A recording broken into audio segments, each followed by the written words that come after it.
A day before Union Home Minister Amit Shah's visit to Manipur, at least 4 persons died, including 2 commando personnel, while 12 others were left injured in a firing incident that took place at Sugunu in Kaching district on Sunday. Locals of the Sugunu reported that the villagers had been fearing that Kuki militants might attack their village, but no incidents of violence occurred so far during the eruption of the ongoing communal clash, as there was a peace agreement signed between the Meitei community and Kuki community in the area. The peace agreement finally broke when some suspected Kuki militants started firing around 2:40 a.m. on Sunday, as per the locals.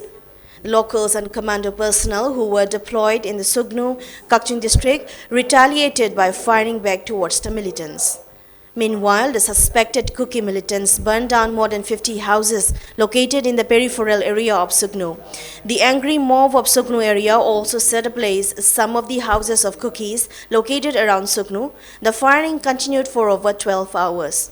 The commando personnel attempted to disperse the suspected Kuki militants from Sugunu, Kanalaikai, Kaching district, but they were unable to do so.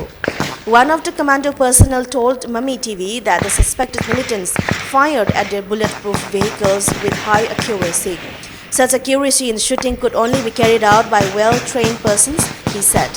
He further raised suspicion that the militants might be using snipers. Various bullet marks were found in the commando bulletproof vehicles. Some of the bullets even managed to penetrate the commando vehicles. The BSF personnel deployed at the area were seen staying at safe spots without engaging in any firing. Villagers from Sero were also seen coming towards Sugnu to find a safe place.